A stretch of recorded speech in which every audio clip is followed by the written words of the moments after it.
All right, class, welcome to Lecture 2, The Roots of Democracy. And what we're going to be talking about is how the societies of ancient Greece, ancient Rome, how Judaism, how Christianity, and how England all helped contribute to the development and the growth of democracy. And that is where also what we're going to learn is where does our government come from? And when I say our, I'm talking about the United States. Where do some of the things in our societies, the principles in our society, where does that come from?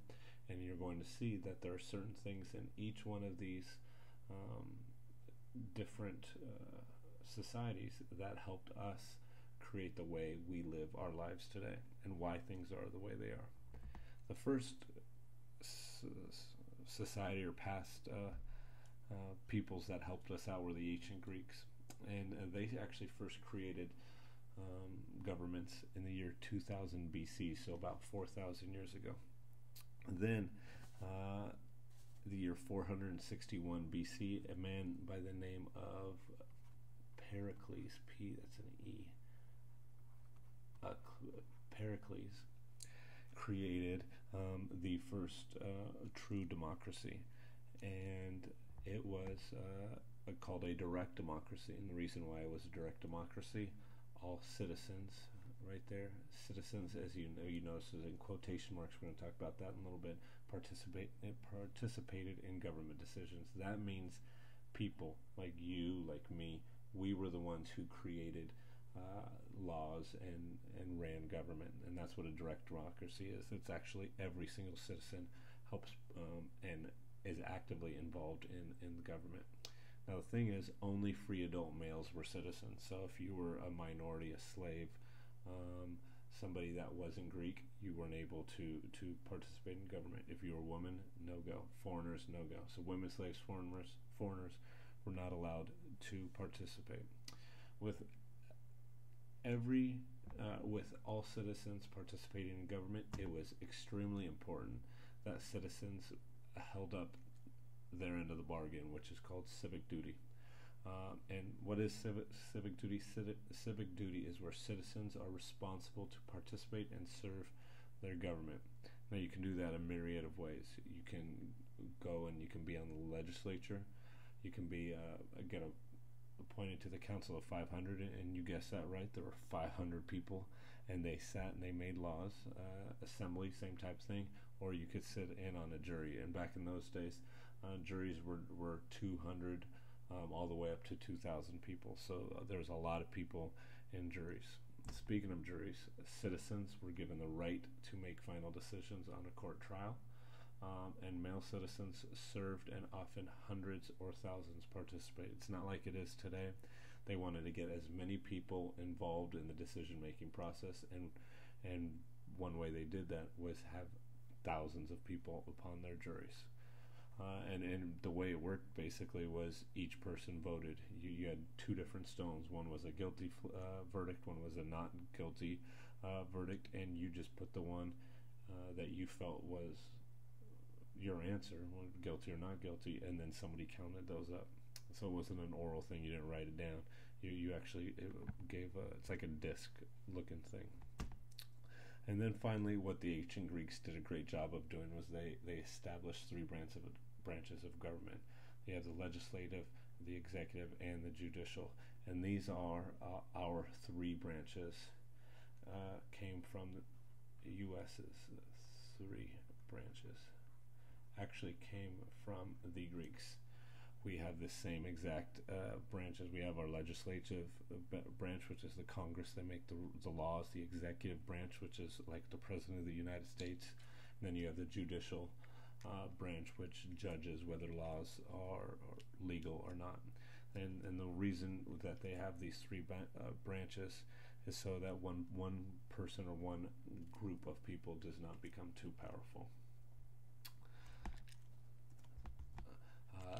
A symbol of Greek culture and government, and you can go see this today, is the Parthenon.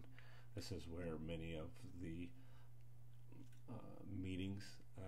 government meetings took place here, and it is still standing today.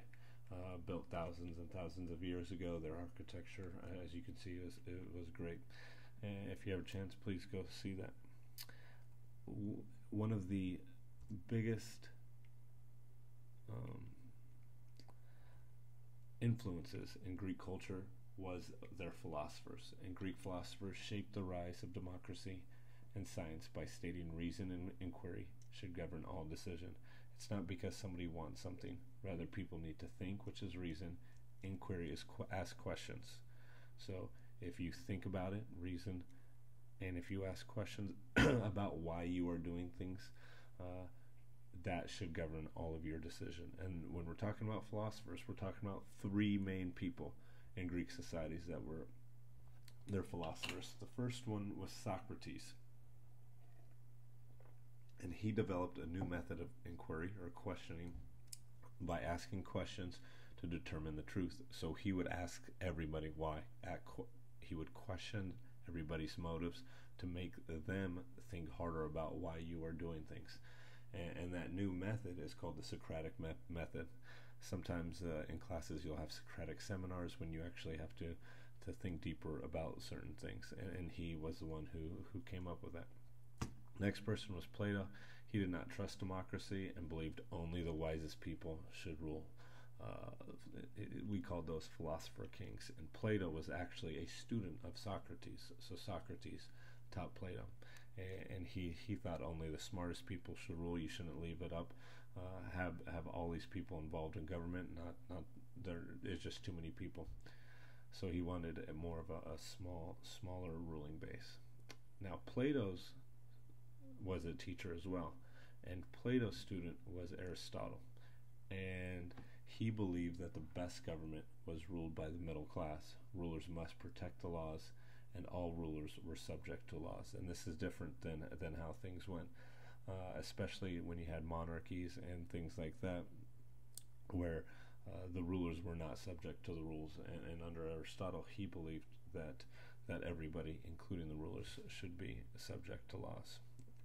And when these guys were alive, they did not have pictures, so these are just some stone engravings of them, and you can see, sort of get a visual of what they look like. So that is ancient Greece and how they affected or contributed to democracy.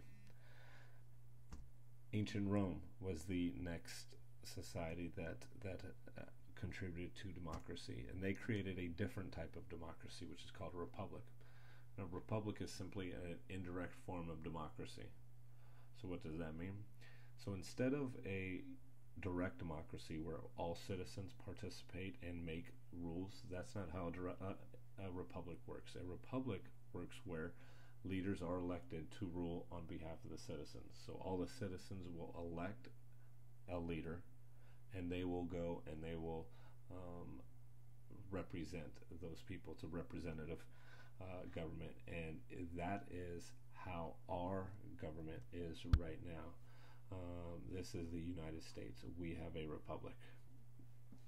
We do not, when I say we, citizens do not have a direct influence on government decisions. Rather, we elect our leaders. We elect a House of Representatives, congressmen, and we elect senators to the United States Senate. Same thing to the state stuff, and they go and make decisions for us.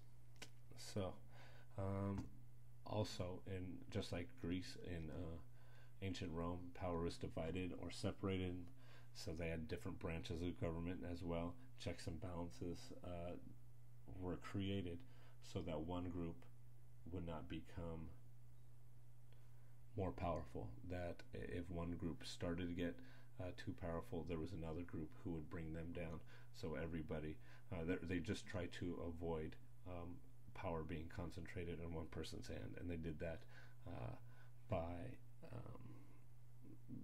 creating checks and balances. And the way they did that was they had branches of government.